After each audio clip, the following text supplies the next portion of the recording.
Hello বন্ধুরা, জ্ঞানজ্যোতি coaching সেন্টারের পক্ষ থেকে তোমাদের সকলকে জানাই স্বাগত।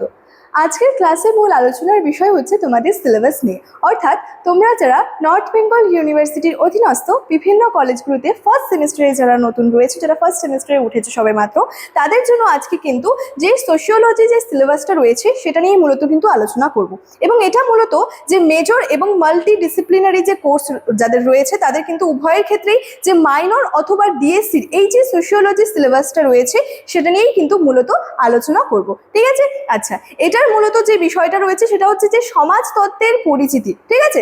আচ্ছা, প্রথমেই বললাম যে কোন বিষয় নিয়ে আলোচনা করব, সিলেবাস নিয়ে কিন্তু আলোচনা করব। ঠিক আছে? আচ্ছা, এই যে তোমাদের যে সোশিওলজি সিলেবাসটা রয়েছে মাইনর অথবা ডিএসসিতে, সেখানে কিন্তু আমরা টোটাল 4টা ইউনিট কিন্তু রয়েছে। ঠিক আছে? সেই ইউনিটগুলোকে কিন্তু এখানে একক 1, একক 2 হিসেবে কিন্তু যে উপস্থাপনা করা কিন্তু হয়েছে। ঠিক আছে? আচ্ছা, প্রথমত এখানে দেখো রয়েছে যে বলেছে ইউনিট 1 এর মধ্যে যে বিষয়টা সেটা হচ্ছে একটি শৃঙ্খলা হিসেবে আর কি সমাজতত্ত্ব। এখানে আমরা কি দেখবো, ইউনিট 1 এর মধ্যে যে সমাজতত্ত্ব সম্পর্কে একটা শৃঙ্খলা হিসেবে যে সমাজতত্ত্বটা রয়েছে সেটা সম্পর্কে। ঠিক আছে? আচ্ছা, প্রথমত রয়েছে সমাজতত্ত্বের উদ্ভব। ঠিক আছে? ইউনিট 1 এর প্রথমে কি রয়েছে, সমাজতত্ত্বের উদ্ভব রয়েছে। তারপরে রয়েছে এটার হচ্ছে সংজ্ঞা, বিষয়বস্তু। তারপরে রয়েছে প্রকৃতি এবং পরিধি, অর্থাৎ নেচার, স্কোপ, এই যে বিষয়গুলো রয়েছে এটাই মূলত রয়েছে কিন্তু ইউনিট নাম্বার 1 এর মধ্যে। ঠিক আছে?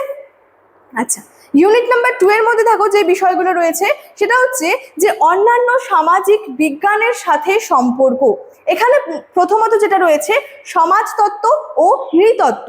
এখানে রয়েছে নৃতত্ত্ব এর সাথে গভীর পারস্পরিক সমাজতাত্ত্বিক যে মেল বন্ধনটা রয়েছে সেটা কিন্তু রয়েছে। ঠিক আছে? আচ্ছা, তারপরে রয়েছে দেখো রাষ্ট্রবিজ্ঞান ও ইতিহাস, অর্থাৎ রাষ্ট্রবিজ্ঞানের সাথে এর সম্পর্কটা কি রয়েছে এবং ইতিহাসের সাথে এর সম্পর্কটা কি রয়েছে, এটা মূলত রয়েছে কি ইউনিট নাম্বার 2 এর মধ্যে। ঠিক আছে?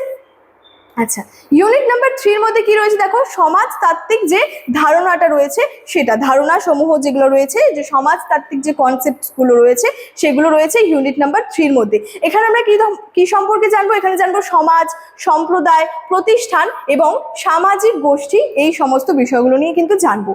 প্রথমত জানবো কি সমাজ সম্পর্কে, অর্থাৎ এক্ষেত্রে সমাজের ধারণা এবং সমাজের সংজ্ঞা, সমাজের প্রকারভেদ, এই সমস্ত বিষয়গুলো কিন্তু জানবো। ঠিক আছে? তারপরে রয়েছে হচ্ছে সম্প্রদায় সম্পর্কে, অর্থাৎ সম্প্রদায়ের অর্থ, সম্প্রদায়ের সংজ্ঞা, বৈশিষ্ট্য, এই বিষয়গুলো সম্পর্কে কিন্তু জানতে হবে। ঠিক আছে? তাহলে সমাজের ক্ষেত্রেও কি সমাজের ধারণা, প্রকারভেদ, এছাড়াও সংজ্ঞা, এবং সম্প্রদায়ের ক্ষেত্রে সেক্ষেত্রে যে অর্থ, সংজ্ঞা, বৈশিষ্ট্য। তারপরে রয়েছে প্রতিষ্ঠান। প্রতিষ্ঠানের ক্ষেত্রে কোন বিষয়গুলো জানবো, সংজ্ঞা এবং তাৎপর্য, তার সাথে সাথে সামাজিক নিয়ম এবং প্রথার প্রাতিষ্ঠানিক যে ভিত্তি, এই বিষয়গুলো সম্পর্কে কিন্তু রয়েছে যে প্রতিষ্ঠানের মধ্যে।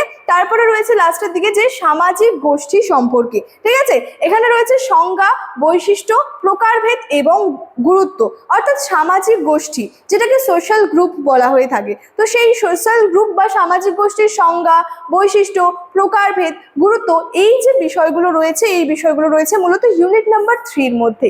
ইউনিট নাম্বার 4 এর মধ্যে কি রয়েছে, ইউনিট নাম্বার 4 এর মধ্যে রয়েছে কিন্তু সামাজিক নিয়ন্ত্রণগুলি। ঠিক আছে? এখানে রয়েছে সামাজিক নিয়ন্ত্রণের অর্থ, তার সাথে সাথে তার সংজ্ঞাটা, এবং তার সাথে সাথে রয়েছে সামাজিক নিয়ন্ত্রণের প্রকারভেদ, এছাড়াও রয়েছে কিন্তু সামাজিক নিয়ন্ত্রণের গুরুত্ব। তাহলে এই সমস্ত বিষয়গুলো নিয়েই কিন্তু মূলত যে তোমাদেরকে আর কি পড়তে হবে। ঠিক আছে? আচ্ছা, তো মূলত আজকে তোমাদের এই যে সিলেবাস সংক্রান্ত যে আলোচনাটা ছিল এটা নিয়ে কিন্তু আমার আলোচনা মূলত এতটাই কিন্তু ছিল। তবে আজকের ক্লাসটি শেষ করার আগে তোমাদেরকে একটা ছোট্ট ইনফরমেশন দিয়ে রাখি। তোমরা যারা ভাবছো আমাদের সঙ্গে অনলাইনে যুক্ত হবে তারা স্ক্রিনে দুটি নাম্বার দেখতে পাচ্ছ। এই নাম্বার দুটি হলো আমাদের জ্ঞানজ্যোতি কোচিং সেন্টারের অফিসিয়াল হেল্পলাইন নাম্বার।